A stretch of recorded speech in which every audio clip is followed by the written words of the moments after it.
এখানে আমি থাকি। আমার এখানে একটা মানে আমার বাচ্চার বেডরুমটাকে আমি মিতার গল্পের জন্য দিয়েছি। এইখানে আমার ক্লায়েন্ট আসে, সবাই এখানে আমরা একসাথে খাওয়া দাওয়া করি, খাওয়া দাওয়াগুলো থাকে।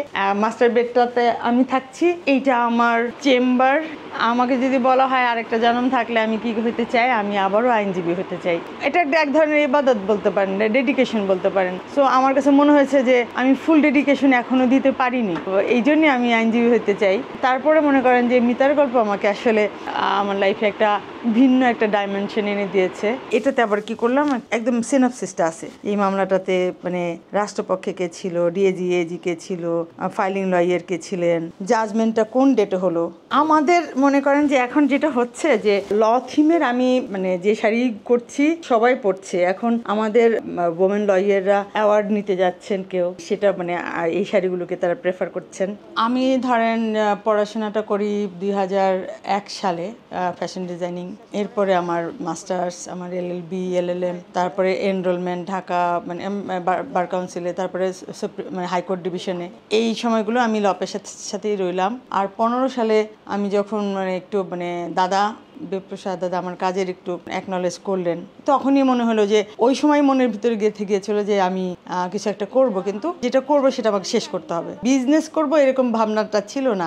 মনে হয়েছে যে আগে দেখি যে যেহেতু কনসেপ্ট আসলে ল থিমে কিছু একটা করতে চাই, তো ল থিমে যখন কিছু করতে চাই করতে যখন মানে আমি কিছু কনসেপ্ট পেয়ে গেলাম, কিছু মোটিভ নিয়ে করে ফেললাম, তখন মনে হলো যে দেখি তো এগুলো অ্যাসেম্বল করে টোটাল কম্পোজিশনের জায়গাটা কেমন দাঁড়ায়। তখন যা কিছু করেছি আমি মানে থিম বেসড কাজ করার চেষ্টা করি আর কি। শাড়ি কিনে, ব্লাউজ কিনে দেখা গেল যে আমার কোনো একটা রুম থেকে সে রেডি হয়ে চলে গেছে।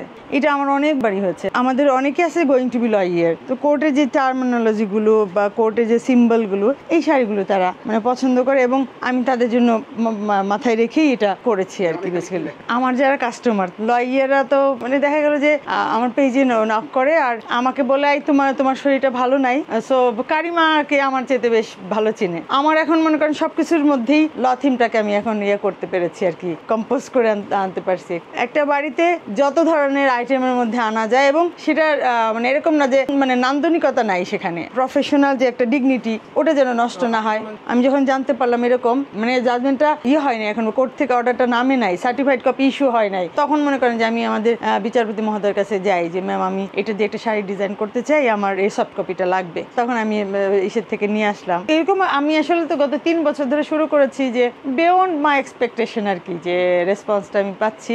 এখন আমাকে সবাই এনকারেজ করছে, দেশের বাইরেও যেন আমি এগুলোকে করি। যে জিনিসটা হচ্ছে আমি আশাবাদী যেটা আরো প্রচার প্রসার পাবে। এখন আমাদের নারী লয়ার যারা বেশি মানে সোশ্যালাইজেশন, বিভিন্ন জায়গায় রিপ্রেজেন্ট করতে হয় গভর্নমেন্টকে বা আমাদের জিনিসগুলোকে রিপ্রেজেন্ট করতে হয়, তারা ল থিমের শাড়িটাকে এখন সবাই ক্যারি করছে, ফাংশনে যাচ্ছে, গুরুত্বটা বাড়ছে day by day. Market place আমার আছে এবং মনে করেন যে এখানে আমার কোনো কম্পিটিটর নাই। ধরেন আমার 64টা ডিস্ট্রিক্টে যদি আমি মানে 100টা মানে ক্লায়েন্ট বছরে চিন্তা করি, 100 জন লয়ার, এটা মানে খুবই সম্ভব। ধরেন আমি কাজ করতেছি, আমাদের একজন আইনজীবী বোন ফোন দিয়েছে, আমাদের একজন বোন ডিএজি হয়েছে, আমাদের একজন বোন জাস্টিস হয়েছেন, তো তাকে শাড়ি গিফট করব, তার জন্মদিন কালকে।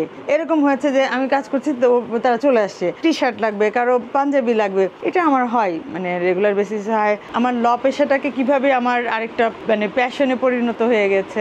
লয়ের সাথে রিলেটেড যে সমস্ত মোটিভ, ডিজাইন বা আমার কেস স্টাডি, এগুলো মনে করেন যে বিভিন্ন রূপে ধারণ করেছে। আমি এটাকে এখন কাজ করতে করতে যে কোনো শেপ দিতে পারি। আমি যখন ল পড়তেছি এবং ফ্যাশন ডিজাইনিং পড়ি, তো আমার স্যার বলছিলেন যে তুমি কি ফ্যাশন ডিজাইনিং পড়ে এটা দিয়ে চাল ডাল কিনে খেতে চাও কিনা, এটা কি তোমার ক্যারিয়ার হবে কিনা। আমি বলেছি স্যার আপাতত এটা আমি করতে পারবো না, তবে স্যার আপনাকে আমি এনশিওর করছি যে আমি এটা দিয়ে আমার চাল ডাল কিনে খাবো। ফ্যাশন ডিজাইনিংটা আমাকে অবশ্যই মানে সামাজিকভাবে আলাদাভাবে তৈরি হতে, আলাদা একটা জায়গা করবার সুযোগ করে দিয়েছে।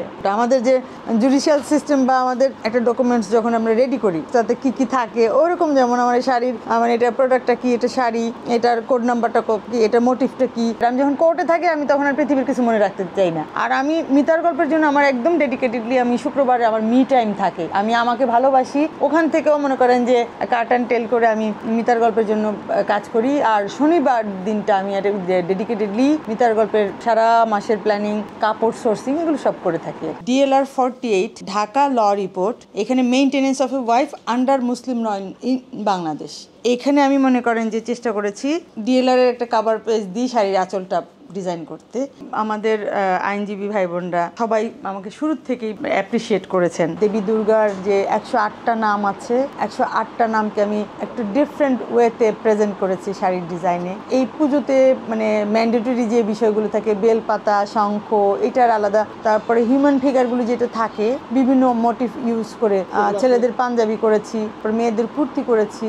মিতার গল্পের পেজেই পাওয়া যাবে, ফটোশুট পর্বটা চলছে। সেপ্টেম্বরের 4, 5, 6 বিশ্ব সাহিত্য কেন্দ্রে আমরা থাকছি 11টা থেকে রাত্রি 9টা পর্যন্ত। সেপ্টেম্বরের 19-20 তারিখ মাইডাসে পাওয়া যাবে আর কি।